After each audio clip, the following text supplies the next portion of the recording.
ni ukuri ntako biba bisa rwose, biba ari byiza abantu baba bafitanye isano y'amaraso cyangwa ntayo, iyo baturanye cyangwa bakabana bahuje bumvikana muri byose.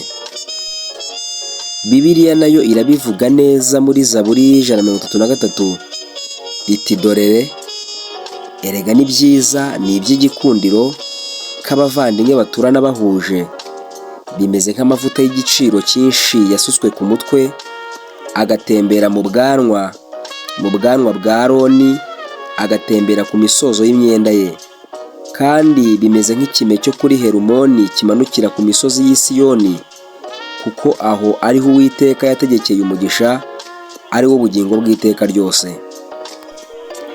Iyi Zaburi ni indirimbo ya Dawidi y'amazamuka. Dawidi umwami wa Isiraheli wagendeye imbere y'Uwiteka akiranuka, akaba urugero n'ikimenywa bose mu bamukurikiye. Yayoboye ubwoko bw'Imana mu gihe cy'imyaka isaga 40, maze kandi agira amahirwe yo kubona no kuyobora ubu bwoko Imana yatoranije buhuje nta macakubiri aburangwamo. Ibi byishimo bikaba byaraherutswe n'umuhungu we Salomo wamusimbuye ku ngoma, kuko abakurikiyeho bose bayoboye Isiraheli yaracitsemo ibice.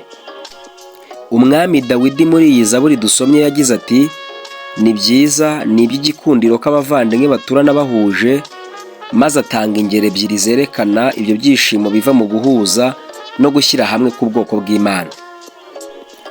Urugero rwa mbere ari narwo tuvugaho muri iki gice, Dawidi yarutanze yifashishije umuhango wakorewe ku mutambyi mukuru wa mbere wa Isiraheli ari we Aroni, ubwo yimikwaga maze umutwe we ugasukwaho amavuta y'igiciro cyinshi. Aya ni amavuta yabonekaga hakoreshejwe formule Uwiteka ubwe yatanze ayiha Mose, ariyo kuvanga imibavu ibiri iruta indi. Iyo mibavu ikaba yari mudarasini n'ishangi, igasukwamo amavuta ya elayo. Buri cyose gifite ingero zacyo zagombaga gukurikizwa, bikabyara amavuta y'igiciro cyinshi yagombaga gukoreshwa mu ihema ry'ibonaniro honyine, bayasiga iryo hema ndetse n'ibikoresho byo muri ryo. Ahandi hantu ha kabiri ayo mavuta meza atyo yagombaga gukoreshwa cyangwa se yakoreshwaga, ni mu kuyasuka mu mutwe w'umutambyi wabaga yerejwe gukorera Imana mu ihema ry'ibonaniro. Aya mavuta bitewe n'agaciro kayo byatumye Uwiteka yerurira Mose ko nihagira umuntu uhirahira cyangwa se ugerageza kuyakora cyangwa se kuyapirata ngo ayasige cyangwa ayasuke ku muntu utari umutambyi, agomba kwicwa agakurwa mu bwoko bw'Imana.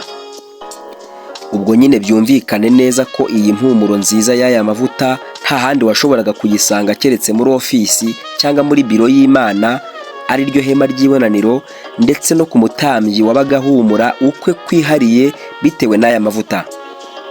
Ibi tubisanga mu gitabo cyo Kuva ibice 30 umurongo 22 kugeza ku murongo wa 33.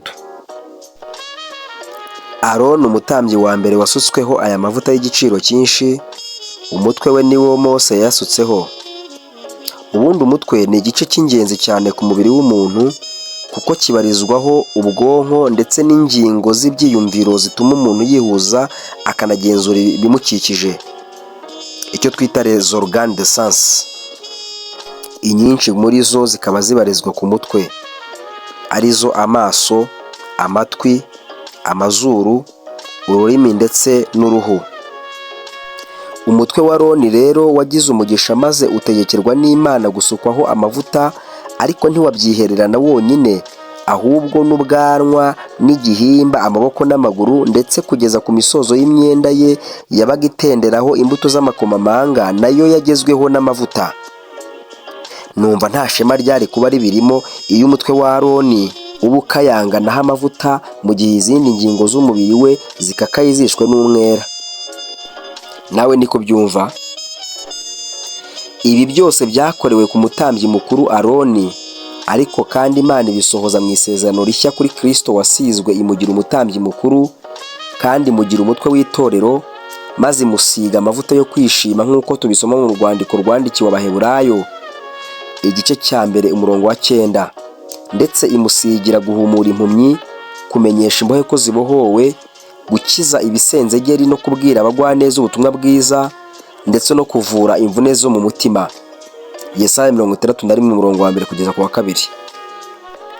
Umwami wacu Yesu Kristo kandi yabwiye ingingo ze arizo twebwe ati, mugume muri njye kuko ntacyo mubasha mutamfite, nk'uko ishami ritakwera ridafashe ku muzabibu. Hashimwe Kristo kuko yagize ati, nzajya nenda ku byo mpabwa na Data maze mbibahe. Nk'uko Yohana yabyanditse, yaravuze ngo kandi bimwuzuye akaba ari byo twahaweho twese, ni ubuntu bukurikira ubundi. Kandi bimwuzuye akaba ari byo twahaweho twese, ni ubuntu bukurikira ubundi. Ni ukuri kimwe n'umutwe w'umutambyi Aroni, Kristo ikintu cyiza cyose kiri mu bwami bwe na se kimumanukiraho akaruhuka kitugejejeho. Kandi ikindi aduha ku mpumuro yo gusigwa kwe ngo tuyikwize hose natwe, kugeza no ku cyubahiro yahawe na Data amaze kuzuka atsinze urupfu na Satani. Yasabye se ko namwicaza ku ntebe y'ubwami natwe tuzicaranaho nawe, ntituzicarane n'abamarayika n'ibindi biremwa byo mu ijuru aho bizaba byicaye, ahubwo tuzicarane nawe ku ntebe azicaraho. Tubisoma mu Byahishuwe ibice 3 umurongo 21.